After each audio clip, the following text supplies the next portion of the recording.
first of all, Paul, it's fantastic to have you with us here in the kind of inner sanctums of Goodison Park.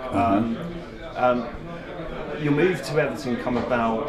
Can you just tell us a little bit how it came about? Did you receive a phone call? Did you know Everton were interested in signing you? No, I had no idea actually, and it came as a complete surprise. My wife was pregnant at the time, and I actually went on holiday to a place called the Sultan Sands Hotel, which is just in North Devon. And we'd normally go abroad. I hadn't told anybody where we were going, so I was like amazed when we came back into the hotel and there was a message, could I phone Jimmy Frizzell, who was the assistant manager at the time. So I phoned Jim. He said that Howard Kendall had been on the phone, the two clubs had agreed a fee. I'd just signed a 1-year extension contract at Manchester City. I was 32 at the time. I suppose had I reached 33, then I would have been entitled to a free transfer. So it was good business. It was good business actually, for Manchester City to sell me for about 75,000, I think it was, because they had Andy Hinchcliffe, who later came to play for Everton as well.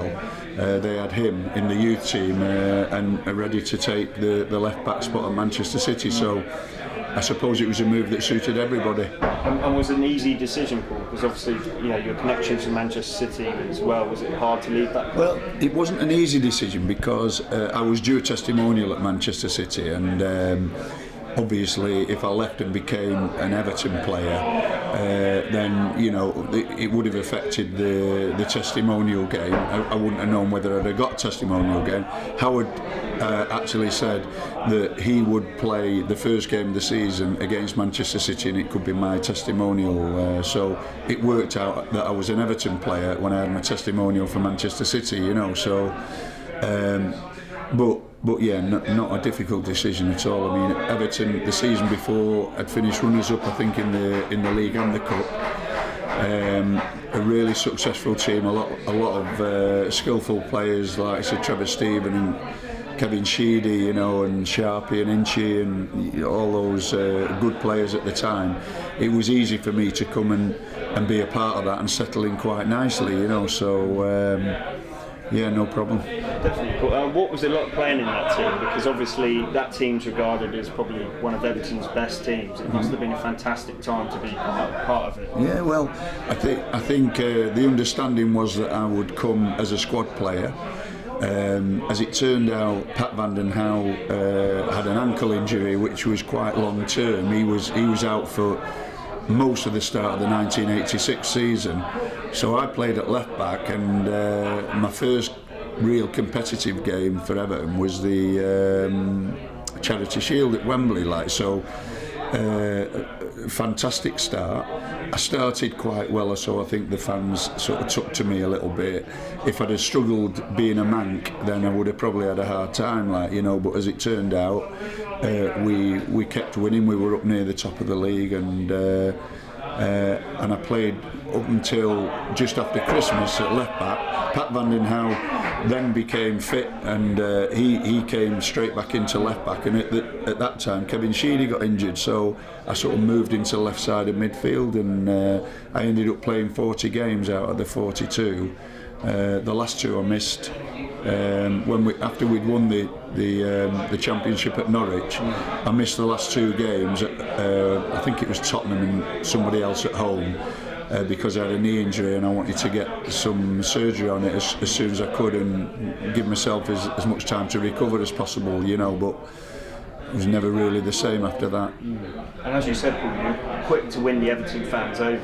Did you see that as important when you were wearing that Everton shirt, to have that connection with the fans and the supporters? I think it would have been difficult for me had I not won the players over. And I know Phil Neville had a very similar problem when he came from United, and it took him time to settle.